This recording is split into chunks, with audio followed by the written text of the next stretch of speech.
The internet recently became obsessed with a very specific hypothetical. Who would win in a fight? 100 barehanded men or one gorilla? You've probably seen it. Maybe you've even argued about it in a group chat or a comment section somewhere. Those that are Team Human pointed to strategy, numbers, endurance. Team Gorilla countered with raw power, speed, and terrifying bite force. But these hypotheticals often lack one crucial thing: context. What kind of men? Where is this happening? Why are they fighting? Without a context, the question has too many unknowns. Why in the world would 100 men ever have to fight a gorilla? So let's add some context, a scenario that could actually happen in real life.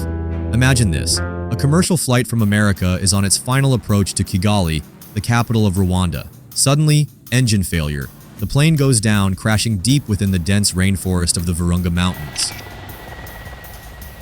Ladies and gentlemen, sorry to inform you, but we have an emergency. It looks like the plane is going down and we are going to have to make a crash landing.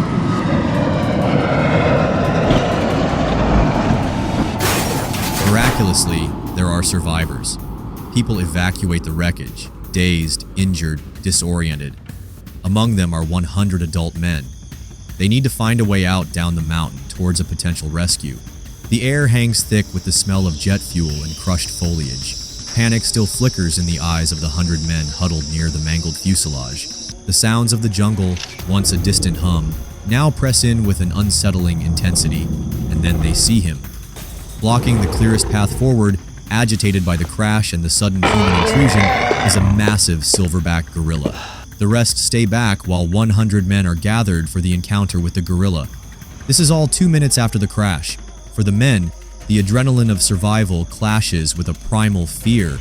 These aren't soldiers or athletes, they're businessmen, tourists, aid workers. Some clutch makeshift bandages, others stare in disbelief, the reality of their predicament sinking in. There are no weapons, no time for strategy beyond the immediate need to survive. So, the internet hypothetical becomes a grim reality.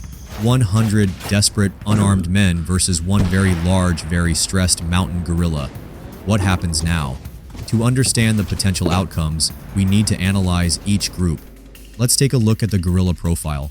Let's place this gorilla in the upper limit.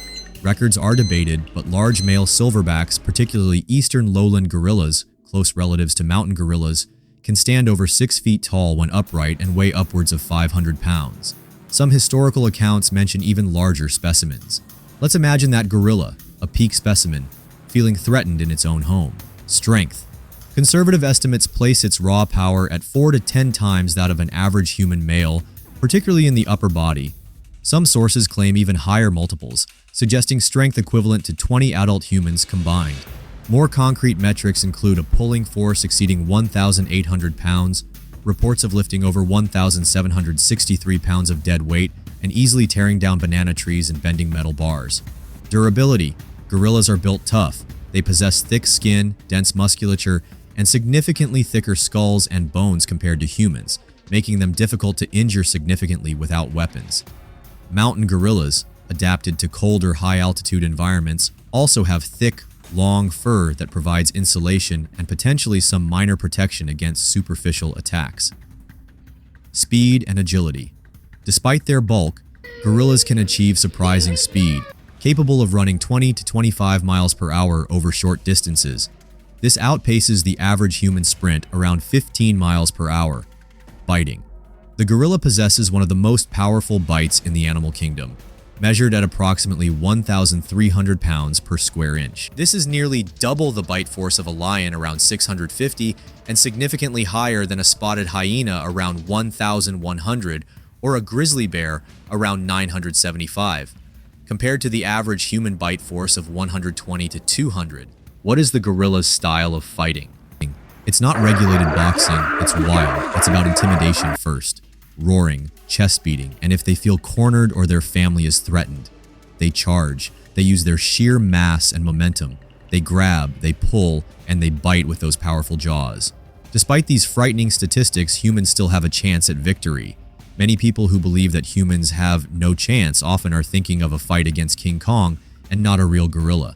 So let's take a look at Team Human's profile. Physical state.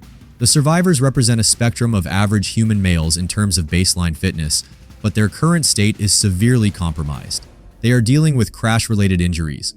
potential fractures, lacerations, internal damage, physiological shock, dehydration, and rapidly setting in fatigue. The high altitude of the Virungas could also induce symptoms of altitude sickness, headaches, nausea, and shortness of breath, further degrading their physical capacity. Punching force. An average untrained male punch generates relatively low PSI. Estimates range wildly, maybe 120 to 150 static pressure or impact forces of a few hundred pounds.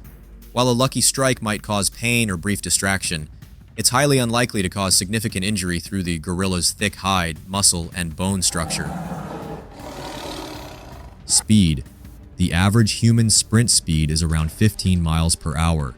While Usain Bolt reached 27.8 miles per hour, most men in this group wouldn't come close. Gorillas can charge at speeds of 20 to 25 miles per hour in short bursts. Humans might dodge momentarily, but would likely be overtaken quickly. Bite force. Average human bite is 160 psi. Completely negligible compared to the gorilla's 1,300 psi bite, capable of crushing thick vegetation or bone. Mental state. Psychologically, they are in turmoil. Fear, panic, and the shock of the crash and potential loss of loved ones dominate their mental landscape. Cognitive function, judgment, and the ability to coordinate are significantly impaired. The appearance of a massive agitated gorilla is likely to induce further terror and potentially irrational behavior, including infighting or a complete breakdown of group cohesion. Adrenaline might provide a temporary surge but is unsustainable and often leads to poor decision-making under extreme stress. Advantages. Their primary advantage is numbers, 100 against 1. Theoretically, this allows for strategies based on overwhelming mass and coordinated action. Human intelligence offers the potential for strategy, and humans possess far greater endurance than gorillas if a confrontation becomes prolonged. Humans are also adaptable tool users, though this advantage is nullified by their unarmed state in this scenario. Disadvantages. Being unarmed is a critical vulnerability. Humans are physically fragile compared to the gorilla, lacking its strength, natural weaponry, claws, comparable teeth, and protective features like thick hide and fur. Their post-crash physical and mental state makes effective coordination highly unlikely. They are acutely vulnerable to the gorilla's powerful strikes and bites. The unfamiliar, difficult terrain further disadvantages them. So as you can see, in this scenario, the battle is skewed a bit in favor of the gorilla, but this is the most possible scenario on Earth where 100 men would ever have to fight a gorilla. Now, 100 men with a prepared strategy is very different from 100 men who were just eating peanuts on a plane, wearing slippers, while playing video games, and 5 minutes later, your plane crashed in a mountain forest, and you are surrounded in a gorilla habitat. In this case, flight is not an option. So, what are the possible outcomes? There are fundamentally two. The human's sole chance lies in achieving what is known as a Pyrrhic victory. That is, a win so costly, it's effectively a defeat. The casualties would be so much that on the surface it would look like a defeat. And the only way to achieve this Pyrrhic victory is through a group attack. Individually, their chance of defeating the gorilla is 0. Only a mass confrontation offers a possibility of success. However, this means there would have to be an initial sorrowful charge, where the first group sacrifices themselves for the survival of the others. The first group of men would swarm, attempting to blind, immobilize, and overwhelm the gorilla. Enraged, the gorilla inflicts horrific casualties. Men are thrown, bitten, and crushed. Limbs and skulls are fractured. After the initial charge of the men, after a while, the gorilla loses strength and succumbs to the constant barrage. This mass confrontation represents their only path to victory. Yet even this strategy carries the risk of failure. If the gorilla's initial charge and the terror it inspires shatter the men's coordination, the first attackers hesitate. They will be instantly and brutally incapacitated. Panic will set in, causing the group to scatter, becoming easy targets. Having asserted dominance and neutralized the immediate threat, the gorilla could then easily pick them off one by one. Ultimately, the path of victory means approximately 30 men would have to sacrifice themselves in the initial barrage for the potential survival of the remaining 70. And that's why it's complicated. If you were in this scenario, would you be willing to join the first 30 men to offer yourself up so the rest can be saved? Leave a comment below.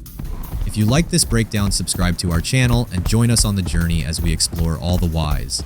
Stay Please, will tuned you for our stop upcoming chasing video me? on why California is always Only on fire. if you subscribe See you to the in the Y next one. channel. Everyone, please subscribe.